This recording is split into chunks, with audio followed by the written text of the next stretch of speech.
Welcome to the Rings of Power podcast, where the Lorehounds, your guides to the wonderful world of Middle-earth. I'm David. And I'm Marilyn. And for this podcast, we are going to be doing a recap of Season 1 of Lord of the Rings, Rings of Power, in preparation for the start of Season 2.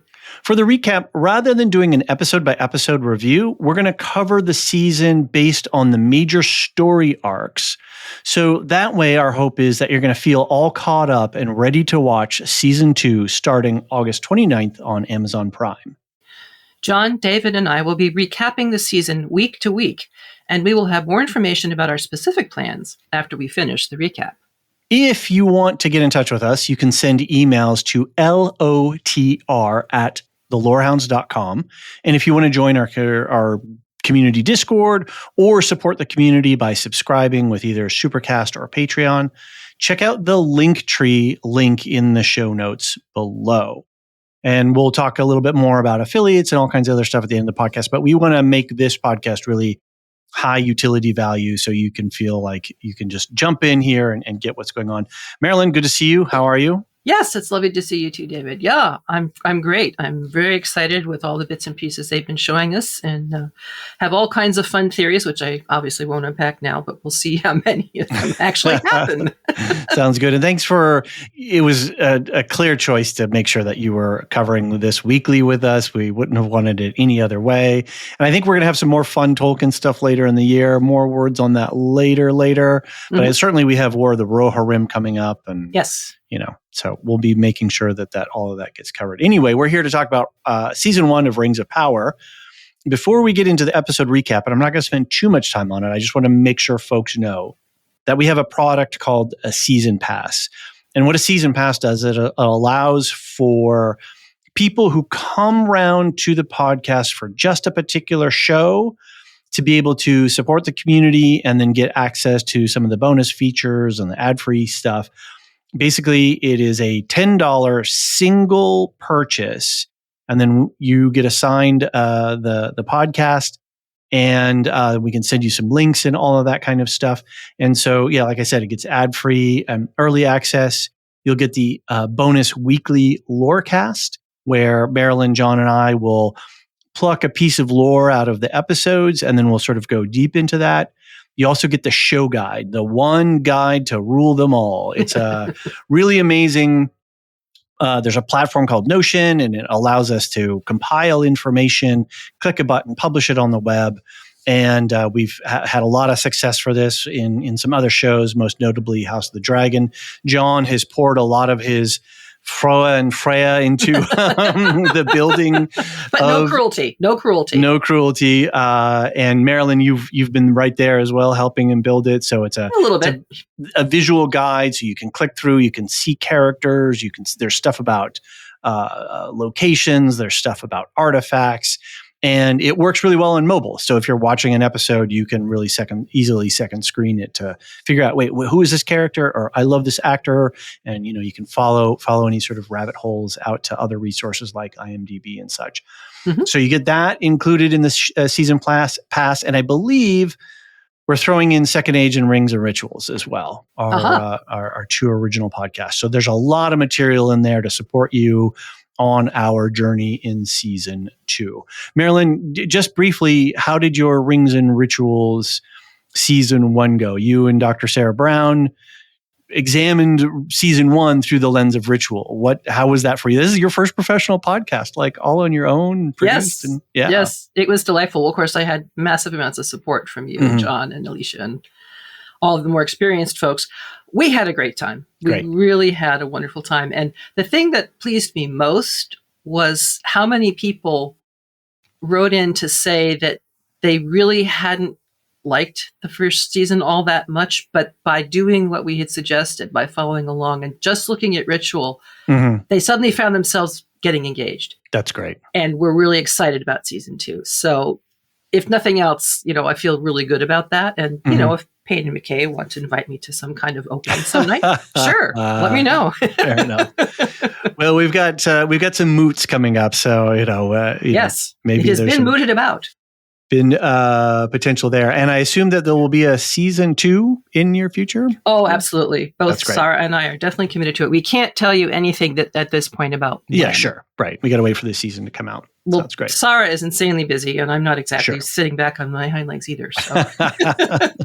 We all dream for the day when we can retire so we can be even more busier than when we were working on a regular that's basis. Exactly been my experience for the past 5 years. So that's right. It's not yeah, just because a then you rumor. stumbled across a little podcast and suddenly got roped into a bunch of stuff you never planned for. So nonetheless, let's talk a little bit about season 1, how we're going to recap the season here. Mm-hmm. So this podcast is being recorded under the assumption that anybody listening to it has seen season 1. Mm-hmm. And whether you liked it, didn't like it, whatever, none of that matters. We're not worried about that.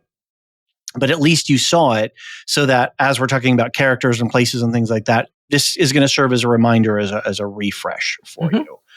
We're not going to go, and so that also means that we're not going to go deep into explainers. Well, the stranger is blah blah blah blah blah. We're just going to refer to them, add some context, and go from there, because it's really trying to get the outlines of the story. John wrote a season 1 recap for the show guide, and we are using the words as he wrote them to cover each of the major story arcs. Mm-hmm. So thank you, John, for that. And you can get a taste of, you can get an auditorial sampling of sort of what are some of the things that are in the show guides. Not only these words, but then there's a lot of pictures that go along with this as well. So it makes it a really rich experience. Mm-hmm. I'm going to read the entries for the different story elements. And then, Marilyn, you'll provide some additional context and expand it a little bit more, and maybe highlight a few things that we should really be paying attention to when we get around to season 2. Yes. And so our goal is to be not to opine so much about our personal feelings and thoughts about season 1, as more as it's really to inform you, the listener, so that you're prepped for season 2. Just a reminder of what happened. Yes, exactly. Okay, so let's start getting into it. The first story arc that we're going to cover is Galadriel, Halbrand, and the Númenóreans. Galadriel is an elf from the House of Finarfin who left Aman with the Noldor to recover the Silmarils, 3 jewels with the holy light of Valinor within them, created by Feanor. During the First Age, Galadriel's brother Finrod was killed by Sauron. Since then, she has been hunting the elusive Sauron. When her forces abandon the cause, Galadriel is sent by Gil-galad to sail into the west and live out her life in peace in Aman, where all the elves will eventually return. She refuses, ending up shipwrecked with a man named Halbrand. The 2 are found by Elendil and brought to Númenor, where Galadriel determines that Halbrand is the heir to the lost line of kings to the Southlands. She and Elendil also determine that the symbol used by Sauron is a map of the Southlands.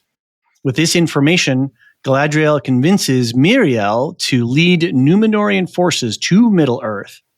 Miriel's advisor, Pharazôn, is not pleased by this plan. You could say so. Go for it. First conceptual point I wanted to bring up is Feanor is actually Galadriel's uncle. Okay. Her creepy uncle. Okay. He asked her 3 times for one of the hairs on her head, and she refused every time because she never really felt trust in him. Mm-hmm. And some people say that was what inspired Feanor to make the Silmarils in the first place. Interesting. Because it was said that her hair appeared to have the light of both of the trees caught in its tresses. Okay. So there are all these sort of sub-connections like roots underground that are kind of fun if you know them. Got it. And it is kind of creepy, because why not just get the light from the trees, which you end up doing it, but like you want to get it from the hair. So yeah, kind of weird. Yeah. Anyway. Yeah. And why not take no for an answer the first time? Right? So I think it's important also to point out that from the beginning, Galadriel really resisted returning to Valinor for a variety of reasons. But the main reason that she tells us later on in the season is that she didn't feel worthy of returning to Valinor, so much so that she actually dove off the boat and into the ocean. And that was how she wound up shipwrecked colliding with right. Halbrand and some Southerners who are also attacked by a worm, which I think is going to make an appearance in season 2. Okay. And then they end up on the island of Numenor and start. And then there's that whole sort of tension between elves and men. And yes. Galadriel is not welcome, nor does she feel welcome. It's been a long time since an elf has showed up on the island of Numenor. And if you want to know more why, you're going to have to dig into the lore yourself, because they don't really make that terribly clear.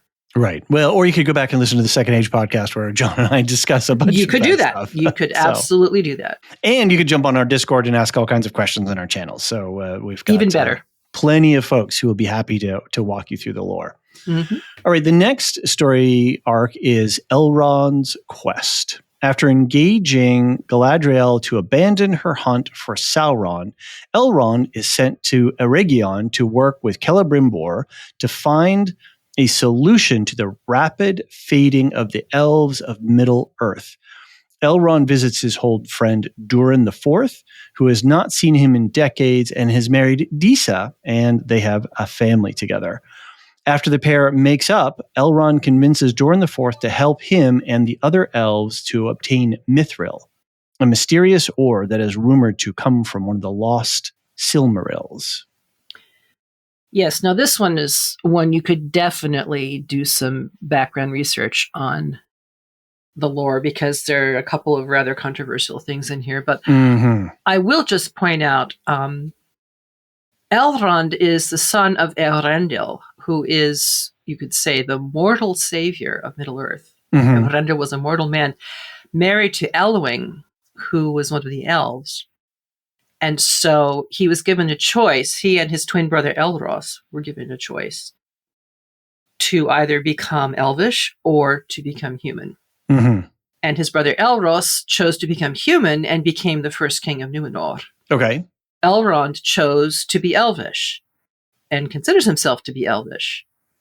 But he is often reminded by various people, particularly elves, of his dual nature. Okay. And what I like so much in his arc is the way he turns this into a strength. Right. Now, how are Elrond and Galadriel related? Because they're really good friends, but don't they have some familial connections at some level? Or are they just friends? If you go way pretty far back. No connections on his father's side, of course.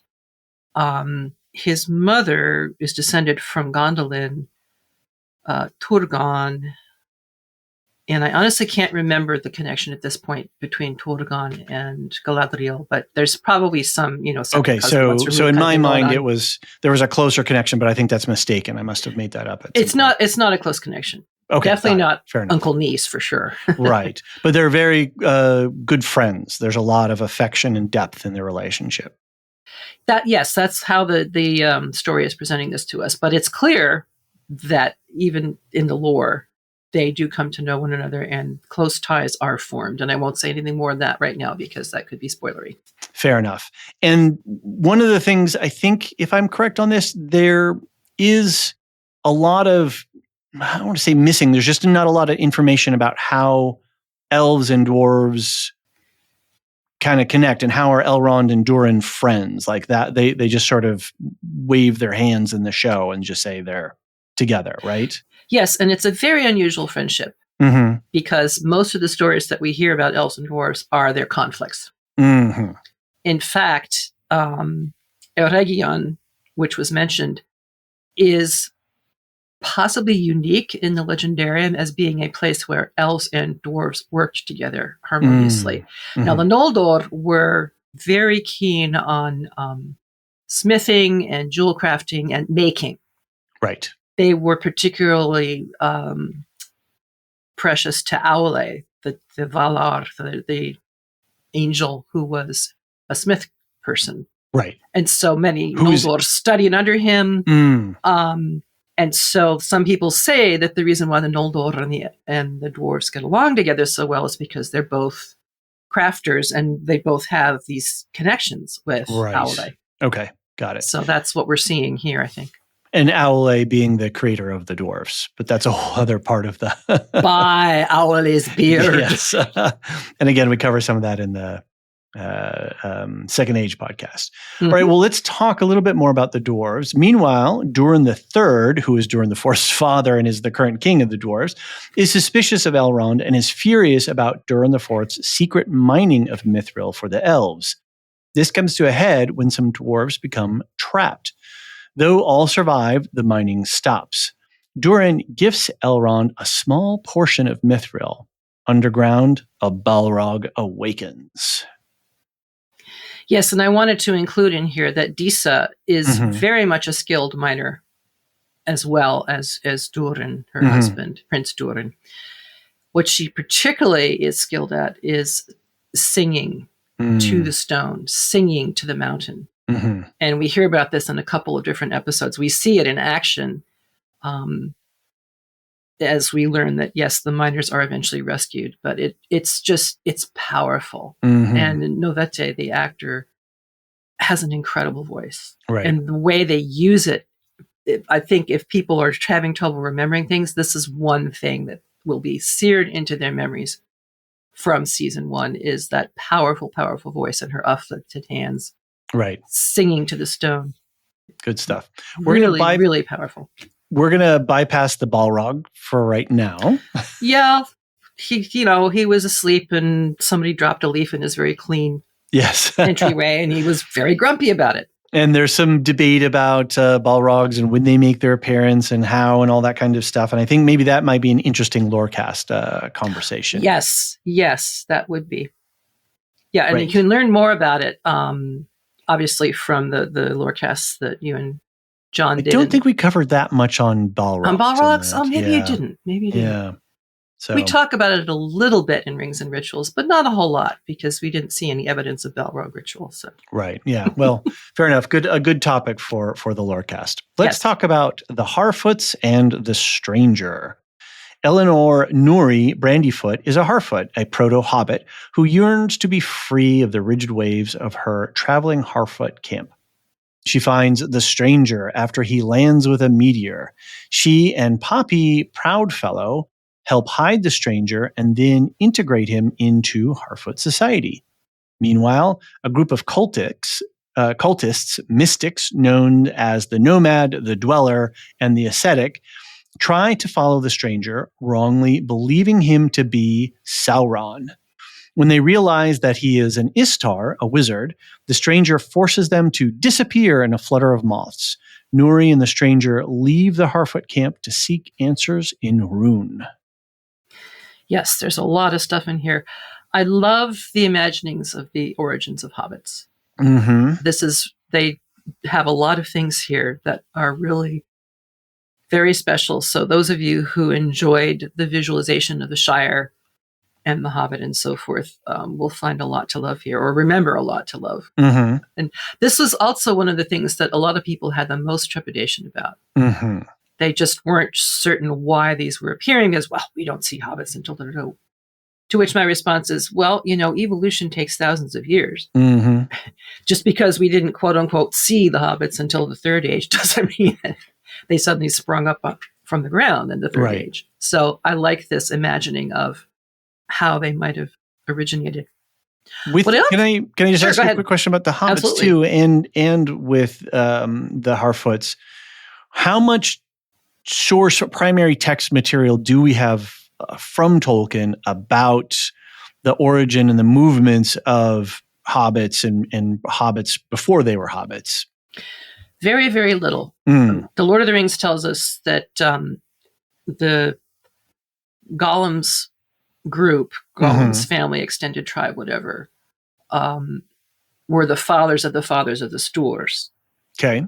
And they were located near the Glanduin River, sort of between the river and the Misty Mountains on the one side and Mirkwood Forest on the other. That's about the earliest back we go. Now, Gandalf, in his wisdom and years and years and years and years of experience, says that he knows a lot more about the origins of hobbits than the hobbits do themselves. but he doesn't share any of that with us. So we're really kind of stuck with the pieces that Tolkien gave us that would, be the framework for the story that he was building in the Third Age. So the showrunners here have a pretty wide open field to envision what they want to envision. They do. Okay. They do. And I'll say that it was the Harfoot ritual right before their harvest ritual, right before they started up the migration again, where they had a remembrance of their beloved dead. And people had, up to this point, many people had said, oh, well, they're Darwinians because somebody breaks a leg and they leave them to die and whatever. I had a completely different take on them as a migratory people. And when I saw this Samhain ritual, I thought, I've got to explain this to people. And thus a podcast was born. I thought, I don't want to write a paper. I don't want to write a book or whatever. But although we do have a blog now on our website. So, if you do want to write some papers, you can submit them. You or any of our fine listeners. It's open to everyone. So Yes. And there's some good stuff there already. The other thing I liked about the arc of the stranger, which of course is pretty much the arc of the Harfoots too, or at least of Nori and a few of her family and friends. It's an excellent way to see the difference between Goetia and Magia, which are two forms of magic. Okay. That Tolkien writes about, and shows. They actually come from medieval concepts, so he didn't invent this out of whole cloth. But basically, you see Goetia, which is a form of magic dealing in domination and deceptive imagery and even necromancy. In the form of the cultists and their behaviors. And this contrasts with the stranger's Magia, which is a form of magic that uses and enhances natural forces. Interesting. So when the stranger tries to heal the tree, that is Magia. And I think it could be somewhat confusing because he's still confused. He has these strong desires and emotions and urges and knows that he's got this power, but he really has yet to learn what it is and how to use it. But just from watching the two different groups of magic users, who I think are pretty much the only magic users we see in this first season. Well, other than General Sauron-y and, stuff. But in terms of... They hide Sauron's magic really well. You could talk about the sword hilt. Which we already talked about, which was the key to unlocking the floods, but we'll get to that in another episode here. That clearly is Goetia because it involves blood. And anything that involves bloodletting is almost inevitably going to be Goetia. Goetia. It's interesting because both the groups that we think of as good and the groups we think of as evil in Middle-earth can sometimes use both forms of magic. So intention is really important in this. Interesting. But I thought that they made a really good distinction in the ways that the characters were enacting their powers. I think this goes to Payne and McKay's love of the source material and their close study of something like that would never occur to me as somebody who's not done the deeper readings. But it feels... Well, on screen, that makes its presence known pretty simply, but to do it, to make it look simple and good like that, you have to start with a deeper understanding. So that gives me heart that the showrunners, even though they may stumble, they really do care about this material and are trying their best to.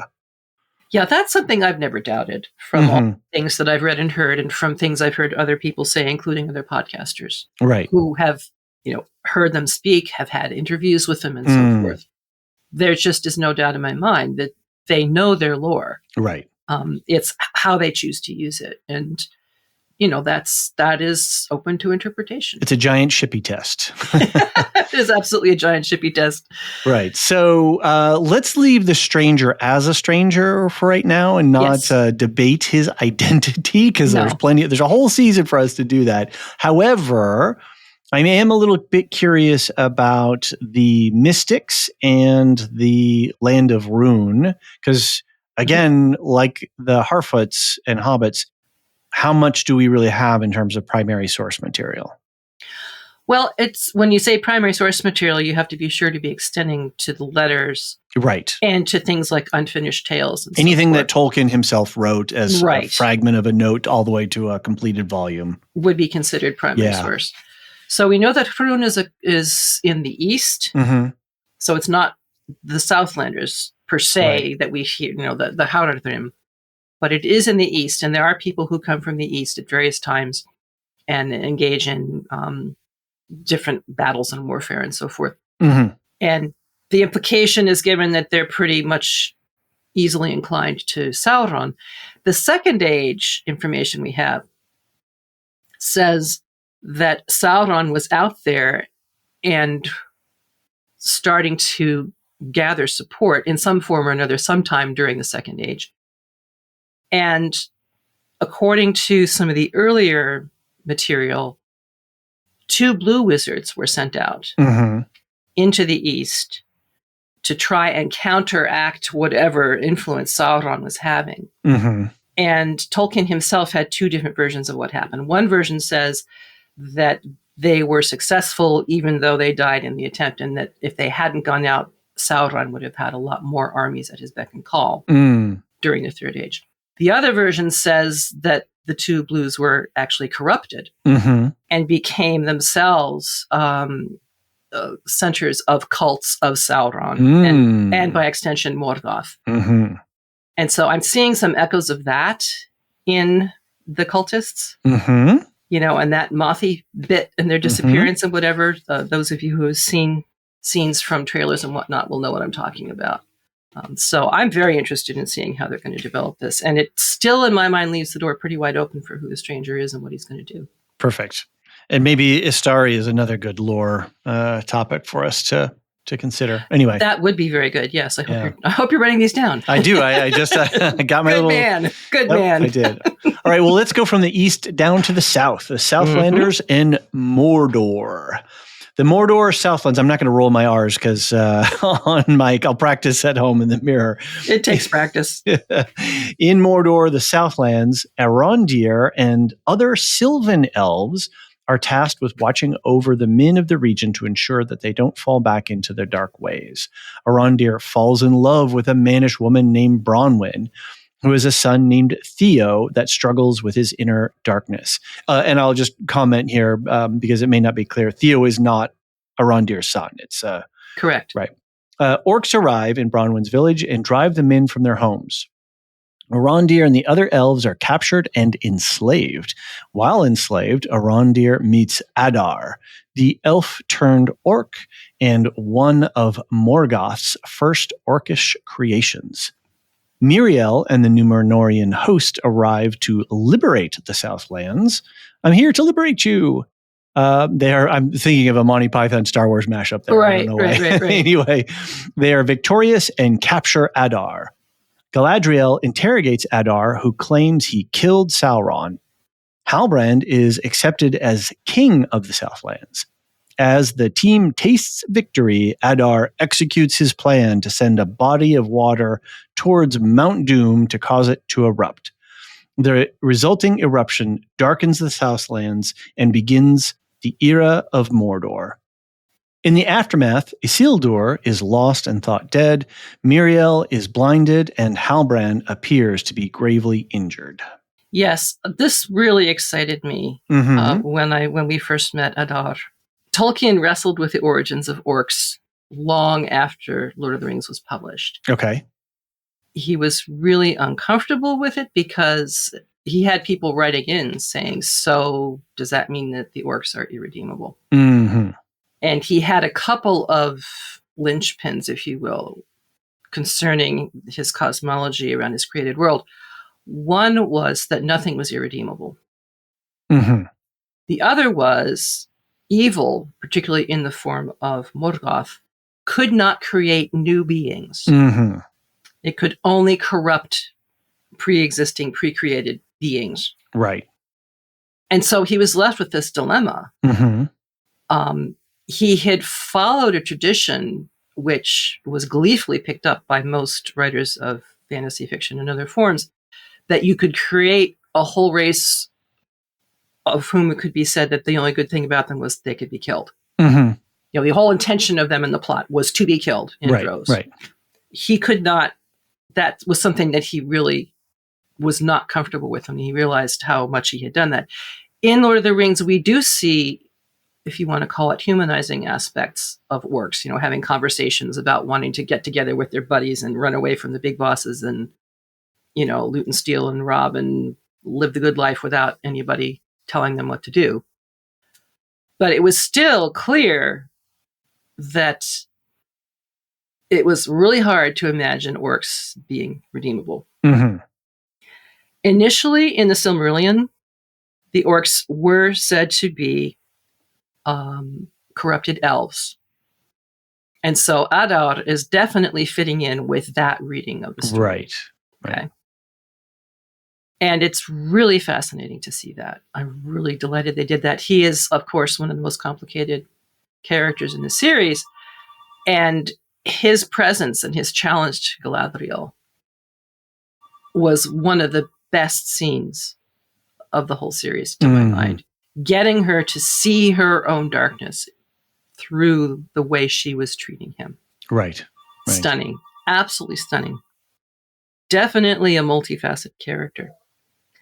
And I'm hoping that we're going to see some development of that in season 2. I'm also wondering if we may see a new development of orcs from Manish stock. Mm-hmm. Because in his letters, Tolkien would say to his son Christopher, well, there's orcs on either side of this war being World War II. And he would refer to humans as behaving in orc-like ways, or even just outright call them orcs. Towards the very end of his life, he had some writings in which he was pondering some of these deeper, thornier problems. And he began to think that maybe actually orcs were originally humans. Now, that has some problems with chronology. Because the orcs appeared long before the humans did. Right. So you'd have to do some pretty crafty retconning to make that work. And isn't Tolkien famous for having to spend a lot of time and effort trying to re-sort things out because a moon phase was off in a previous chapter and the publishers tearing their hair out saying, we need the manuscript. And he's like, no, I've got to finish this thing. And absolutely. You've got it exactly right. And, I don't want to slide too far off into this, but the whole orc debate and bioessentialism that's a big conversation in role-playing games right now in Dungeons and Dragons and such. Oh, interesting. And we're coming out the other side of a big conversation about that, to having orcs be character playable race. Meaning that they're not just baddies for the players to kill, but you could actually play an orc, and they have a rich society and all kinds of stuff, and so it's been interesting to watch that debate. Anyway, let's not slide too far off onto that. Well, but that's where we get D&D is from Tolkien, right? That's a direct line. By and large. I'll also say in Rings and Rituals, Sarah and I were both startled to realize that we have orc rituals. Ooh, go listen to that episode. What episode is that? Episode 3 called Adar. Okay. Yeah. And we talked about that a lot. And we had one piece of reader feedback saying, well, now I'm wondering if I can imagine orc home life. And coming of age for orcs and what does that look like and so on. And my first reaction was, oh, I don't know. But again, there could be some hints. I may be misreading them, but from some of the material that's been shared, watch this space. Okay, very cool. Let's talk quickly about elf-human pairings.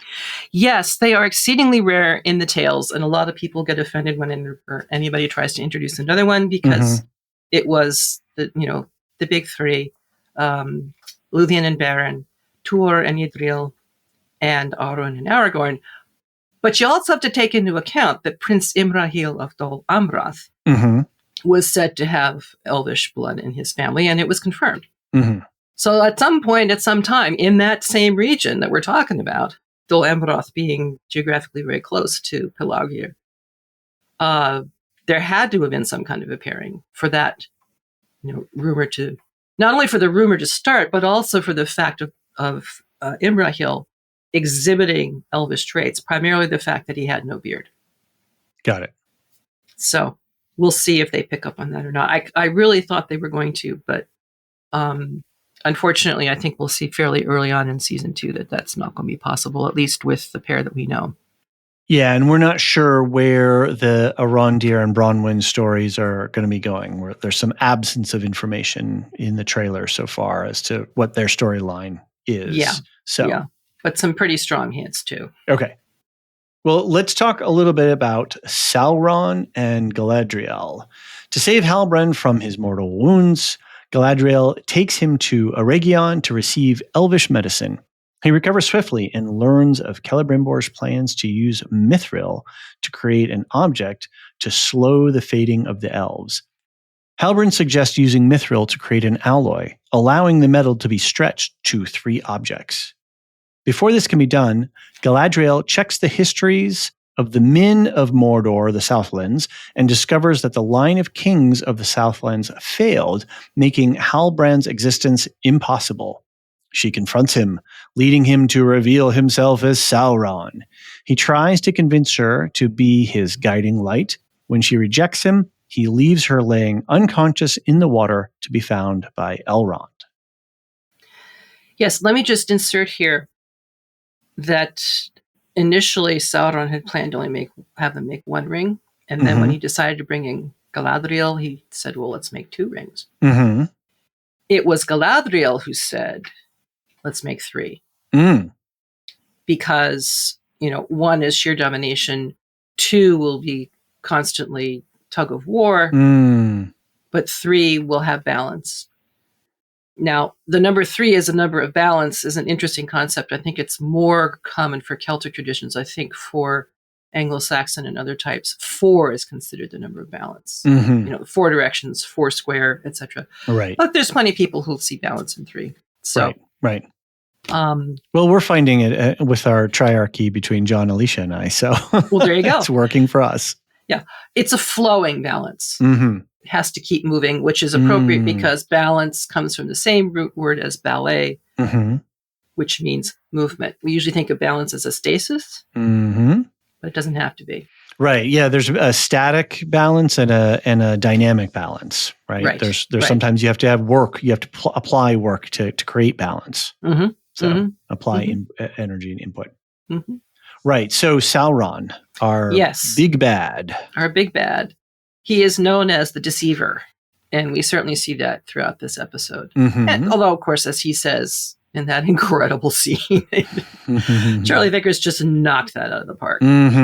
He has had many names over the thousands of years that he has existed.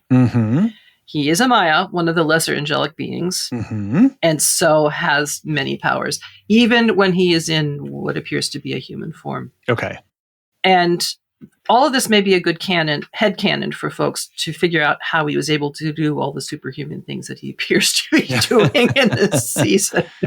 How did he survive, a whole week with a suppurating gut wound on horseback without any pauses for rest? Why was he floating along in the ocean? Given the extent of the imagery that he was able to plunge Galadriel into, was that whole thing with the raft in the ocean just a very strong imagery that he created when he realized that she was also floating in the ocean there? I'll be very interested to see what they do with all of this in season 2. I hope they don't do a sort of a sweep it under the rugs, pay no attention to them and in the corner kind of thing. There's an awful lot of people want to know, how did Sauron wind up on a raft in the ocean? Right.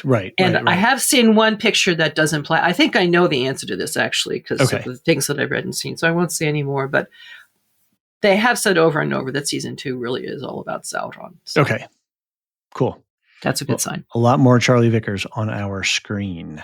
Oh, shucks darn. I'm sure there'll be all kinds of people who will be very upset about Maybe we'll throw Maya. Maybe we'll throw Maya and Istari into a combined one, or I don't know if we can deal with them. That could be interesting. Yeah.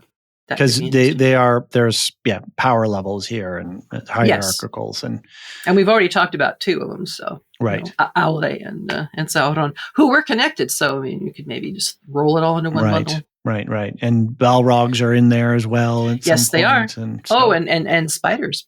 Yes, we do see a spider.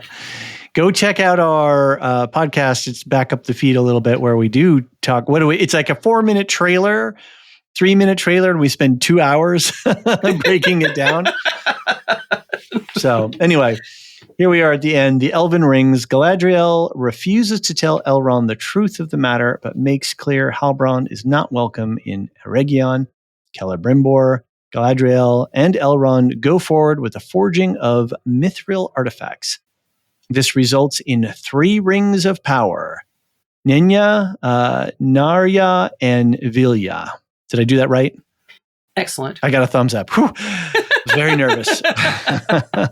You really are putting yourself through the ringer of doing all the reading of this, aren't you? Try. Well, I gotta. We got a podcast to produce this season, so I got to step up. I got to bring my game up. You are brave and bold, my friend. Thank you. So this whole concept that formed the rings, power not of the flesh but over flesh, was first introduced by Adar when he was talking about his interaction with Sauron. And it's a show construction. It's not a phrase that I remember Tolkien using. Now, listeners, write in and correct me if you remember where, but it really doesn't sound like the sort of thing that Tolkien would do. But the showrunners seem to be making it a central part of the forging of the rings, and therefore, since it's the Rings of Power, are a central part of the show. Mm-hmm. And I'll be very interested to see how they use it, how they conceive of it, and how it works. And we're going to see more rings as well. We get reference to dwarf rings and human rings in the trailer. And a lot of people are saying, well, when did they make these and how come? And it was 16, it wasn't 7 and 9. And, right. If you go to a certain level of detail, yes, they're definitely chopping and changing and rearranging, shall we say. Well, the shippy test rears its head. So yeah, and I want to know why they did the changes. Right. Within the context of the story, what are they trying to tell us? Right. Cool. Okay. Well, hopefully that will have caught you up for season 1, and you'll be ready for season 2. Again, Second Age podcast and the Rings and Rituals podcast. If you're really hungry for more Tolkien lore and want to really immerse yourself, you've got a lot of sources there.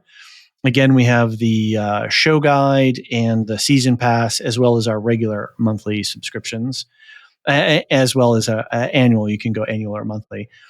All of that being said, what are our coverage plans? Well, John's not on this podcast with us because he's getting some rest. He's got to rest his Freya and Fra. He poured so much of himself into the show guide that he needs a little vacation, spend a little time with the family and recharge. We've had a very hot lore summer, and now we're coming into Fellowship Fall.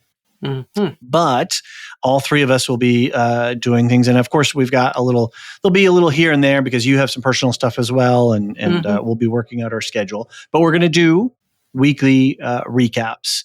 We're going to, for the purposes of this podcast, we're going to assume that we don't have screeners.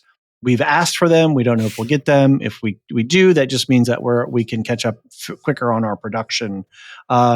But otherwise, we're probably going to do a single podcast because they're dropping 3, which is frustrating. So much content. That's a lot to prep for. So we're probably not going to be able to get a podcast out until the following week because we've got to watch the episodes multiple times, take our notes. Mm-hmm. We have to talk behind the scenes. Yeah. Like, what was hello? That? And then find a recording day and to get it out. But we will have a podcast for you. Thereafter, it's going to be weekly with the 3 of us. And then, like I said before, we're going to do a weekly lore cast where we will pluck out a piece of lore and that maybe presents itself in the episodes, and then we'll just do a very quick conversation and get that out for folks. And then if feedback coming into us is at such a level that we need to, we'll spin off a feedback podcast for the weekly episodes, very similar to what we did with House of the Dragon for season 2 here.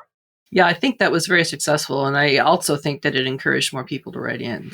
And Hand of the Pod, Nancy, is coming along with us. So she is going to be there receiving and organizing the feedback. If you...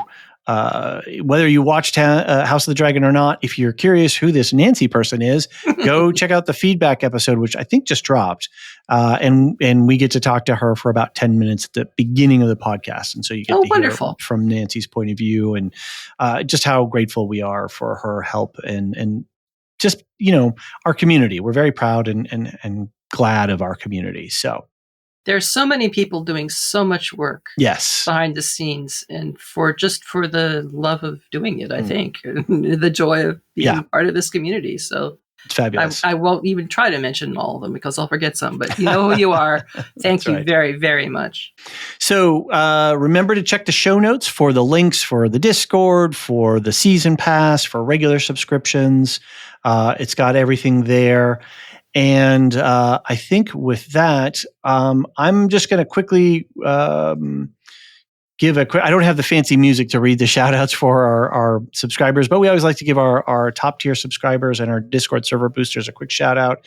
Charles, Aaron K, Tiller the Thriller, Dork of the Ninjas, Doof71, Captain Gingy56, Athena Ajalea, Adrienne, and Tina. They boost our server, which makes it, we get more emojis and all kinds of other fun stuff. So thanks y'all for throwing us your boosts. To our top tier subscribers who really are our firmament, our terra firma, Samartian, Michael G, Michelle E, David W, Brian P, SC, Peter OH, Bettina W, Adam S, Nancy M, Duve71, Brian 8063, who is also our blog Lorebrarian, if I can say that, Frederick H, Sarah L, Gareth C, Eric F, Matthew M, Sarah M, DJ Miwa, Andra B, Kwang Yu, Deadeye Jedi Bob, Nathan T, Alex V, Aaron T, Sub-Zero, Aaron K, Dally V, Mothership 61, Gnarls, Kathy W, Stuart B, Jeffrey B, Elisa U, I got to pronounce that right. I was instructed the other day on the Discord, and of course, Adrienne. Thank you all so very much. We couldn't do this without you. Marilyn, pleasure to see you. Pleasure to podcast. I'm really looking forward to the season. I know you're excited. Absolutely. Wonderful to be back behind the mics with you both. Great. Until the next time, what's a good Elvish farewell? Namarie. The Lorehounds podcast is produced and published by the Lorehounds. You can send questions and feedback and voicemails at thelorehounds.com/contact. Get early and ad-free access to all Lorehounds podcasts at patreon.com/thelorehounds. Any opinions stated are ours personally and do not reflect the opinion of or belong to any employers or other entities. Thanks for listening.